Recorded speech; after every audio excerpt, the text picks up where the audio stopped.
ในดูซื้อหอยบอขายหอยซื้อหอยดูและคลิปนี้สนับสนุนรักโดยตายเคิร์ฟฮัดแอลที่กิ้วที่สุดใน3 โลกเฮงไซเฮงกิ้วเฮงไซเฮงกิ้วและหาลายแนวช็อปขายสุอันพันแนวขายหมดทุกสิ่งจริงก็เบลในโลกนี้ขายมักหลายอันจนเจ้าของร้านกันยังเจ็บเส้นว่าตัวเองขายยังแน่สบายดีพวกเราเจ้าโรคตาเดลเลเดอร์รักเดลเลพวกเขาคือรายการที่ผมมีสาระอีกอย่างนอกจากพาทุกคนไปยังโรเลเดนี่คือโจทย์สำหรับ EP นำเย็บแป๊บ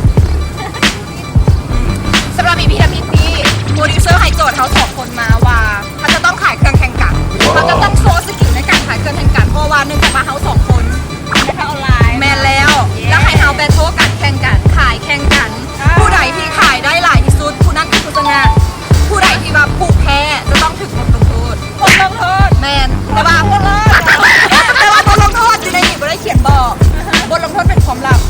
ถ้าจะมาเบิ่งกันเลยว่าระหว่าง2 คนเฮาสกิลในการขายเครื่องผู้ใดสิแบบว่าเก่งกล้ากันเข้ามาเริ่มกันเลย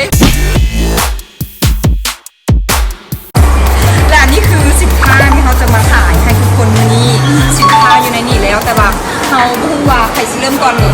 เขาจะทำมาปรับขึ้นกันเอ๊ะนับ1 2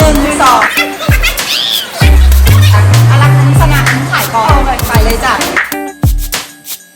ตอนนี้เขากำลังขึ้นชั้น3ของนิการเซ็นเตอร์กำลังจะเริ่มภารกิจการขายตอนนี้เขาอยู่ชั้น3ของนิการเซ็นเตอร์แล้วเขาจะเริ่มภารกิจขายเครื่องกันเลยจับเวลา3 นาทีไปเลย3 นาทีสินค้ามาเสนอนะไอ้พี่ฟอนเขาเนี่ยดูต้องจ่ายเงินก่อนไปหัวสินค้าของเขาเลยเนี่ยพี่ฟอนเขาเนี่ยละ1,000 กีบไอ้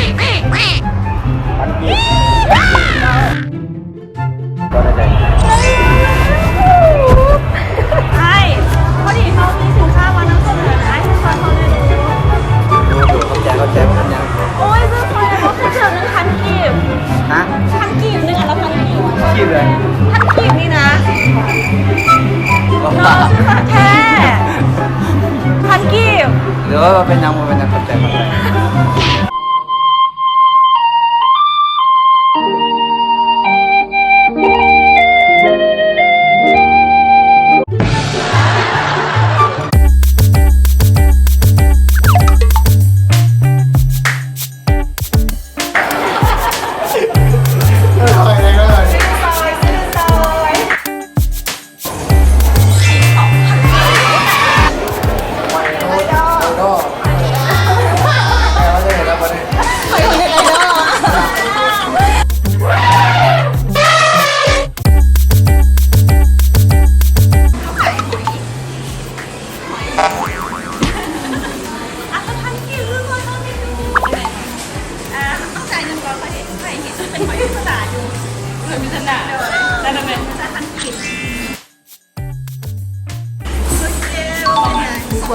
ความเจจุกใจรัวๆจ้า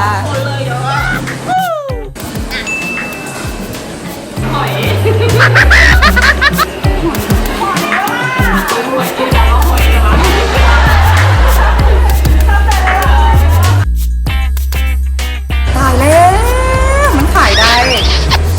ตายแล้วมันเอาความตอแหลเขาแล้ว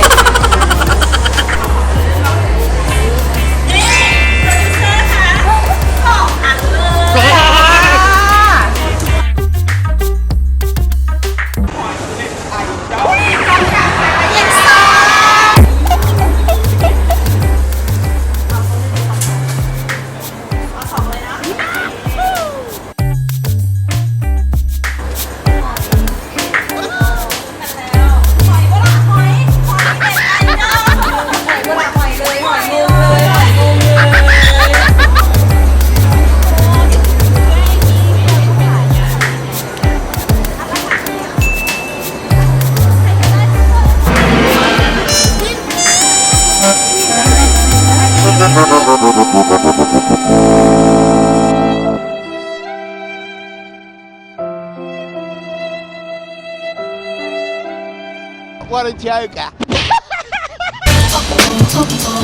มาแล้วจ้ามาขาย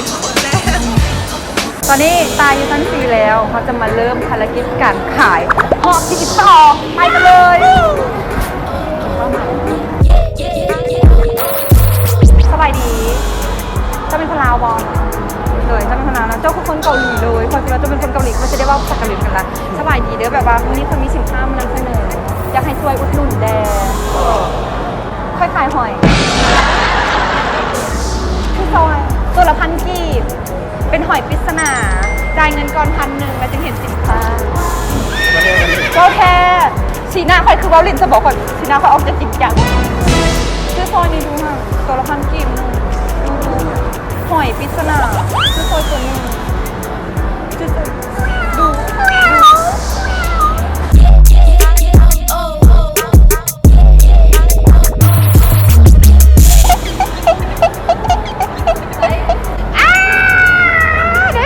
จ้าเดี๋ยวเอาสินค้าให้เบิ่งอันนี้เป็นหอยตัวละ1,000 กีบแถวขายอ่านขายละอ่านว่าเขาจะมูฟออนเลยมาเบิ่งสกิลการขายลำดับต่อไปสบายดีค่อยๆนี่โดยสบายดีคนนี้สินค้ามานำเสนอสุดรวมตัวที่จริงแล้วคนนี้สินค้ามานำเสนอว่าอยากให้ซื้อซอยอันไหนค่อยอยากให้เจ้าซื้อสินค้าซอยได้บอกต้องมึงก่อนอุ้ยมันเป็นหอยปริศนาค่อยขายหอยปริศนาจะต้องเสียเงินก่อนแล้วเจ้าจึงจะเห็นว่ามันไม่เอียง1,000 กีบตัวละ1,000 กีบซื้อซอยดูเอาโอเคได้คนหนึ่งให้2,000โดยทอนได้เจ้าติดพันไปเลยนะเขาติดพันไปแล้วมีมุกด้วยเอาเดี๋ยวมันนี้ขายหอยจ้าอันนี้หอยแม่นหอยบอหอยเน็ตไอดอลแม่นแล้วหอยเน็ตไอดอลปิดจอบการขายไปอีกตัวที่2วันนี้มีสินค้ามานำเสนอจ้าซื้อซอยเลยแน่ดูหันตั้งแต่เช้ามาก็ยังไม่ได้กินข้าวเลยยี่ลี่เลยขายหอยตัวละ1,000 กีบซื้อซอยก็แน่นี่นะ3 คนด้วยกันก็ได้ขาย3 ตัวแล้วเงิน 3,000จะได้น้ำซุป1ละคือเขาแห้งวันนี้ยี่ลี่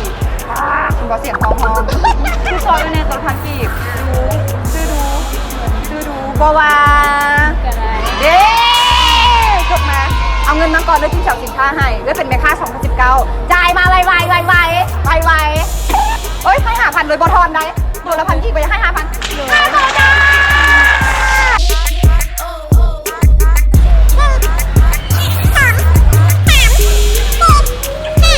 หอย5 ตัวลูกใครเบิ่งเป็นหอยบอเป็นหอยบ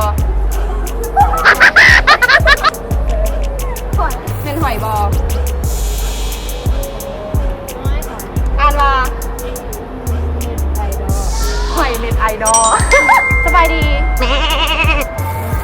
ใครซื้อตายเด้อวันนี้คนมีสินค้ามานำเสนอยังให้ทั้ง2 คนนั้นซื้อซอยในดูอ่ะได้บอ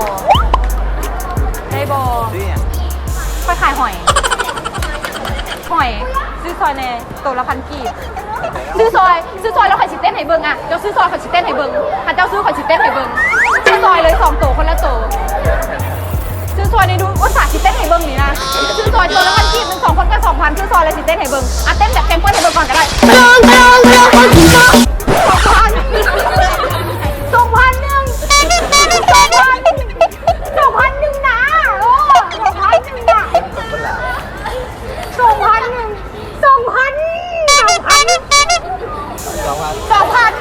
ก็ไม่ใช่คนไหม เจ้าจ่ายแล้วค่อยสิบอกกันยังไง จ่ายเดี๋ยว จ่ายก่อนแล้วสิบอกมันเป็นหอยที่ว่าบ่มีกิน คนละครึ่งทาง คือต้องเจอลูกค้าแบบหลายรูปแบบเอา1,000เอามาอีก1,000ขาย2 ตัวมาหอย2 ตัวแม่นบอแม่นหอยบอแม่นหอยหอยอย่างอ่าน ไอดอล จะปิ้นหน้าไปกล้องแล้วจะเล่าดู หอยไม่ได้ดอก โอเคปิดจบกันขายได้อีก2 ตัวจ้าสบายดีวันนี้น้องมีสินค้ามานำเสนอรบกวนฟังเน่เสียเวลา2 นาที I don't know อ๋อ I don't know ตายแล้ว I know I love you I want you I need you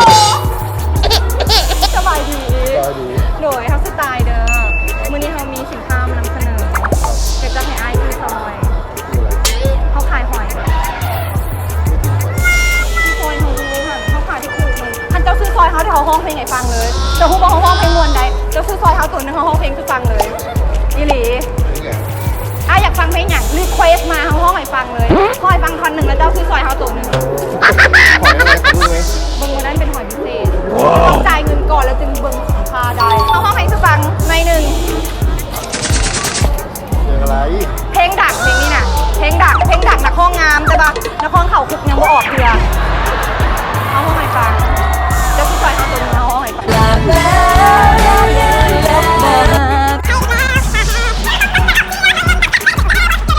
เดี๋ยว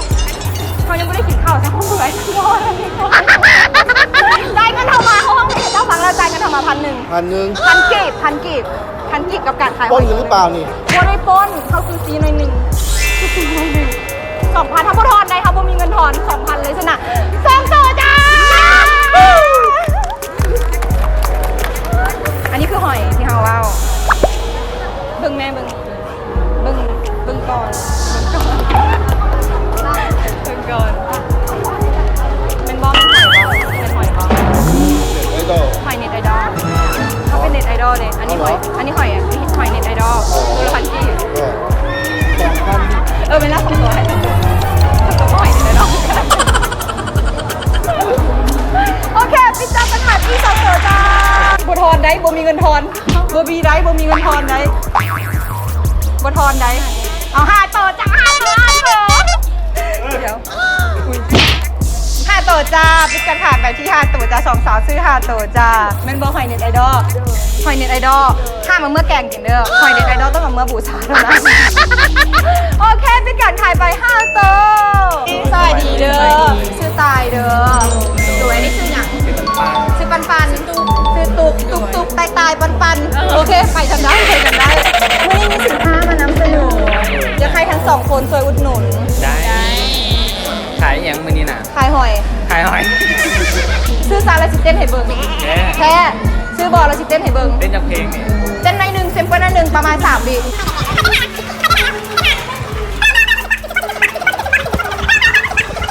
ตายแล้วสิ้นค่อยจดเนี้ยต้องยังไม่ได้เงินแบบนี้มันมีหลายเอาดีๆได้บ่มีเงินบริตนำใดกระเป๋า2,000 จ้าหายหอยได้2 ตัวมาวันนี้เป็นขั้นตอนของการทำบ่เต้นละใดเมื่อกี้เต้นละใดเต้นโซละใดหอยตัวที่1หอยตัวที่2อ่านดังๆ หอยเน็ตไอดอล แล้วตอนนี้เขากับขายแล้วขายหอยสำเร็จไปเรียบร้อยแล้วเขาจะมานำกันว่าผู้ใดขายได้หลายคนกันวันนั้นจะได้ดอกมึงดูผมสั้นๆได้นับก่อนชิ้นแรกก่อนจ้ารัวกูสวยรักนับเลยรักนับว่าจะตาย13 ตัวเล็กสวยเลยมึงเลย13 ตัวเลข13ก็เต็มตัวเลยมึงเดี๋ยวเขาก็เห็นผู้แพ้แล้ว เดี๋ยวเขาจะมาเบิกว่าบทลงโทษของผู้แพ้นั้นเป็นอย่างเสียหน่อยเดียวนึงก็ได้มาจับป้ายยิงยางอ้อมละ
เขาเพจอย่างโลเลอยู่ใสอย่าลืมคอมเมนต์บอกพวกเขาเด้อแมนแล้วก็อย่าลืมกดติดตามพวกเขาเนี่ยเด้อแมนแล้วในเพจเดอะโลเลพวกเขา2 คนที่น่ะสิไปเฮ็ดอีหยังโลเลอยู่ใสติดตามเด้อสำหรับมื้อนี้บ๊ายบาย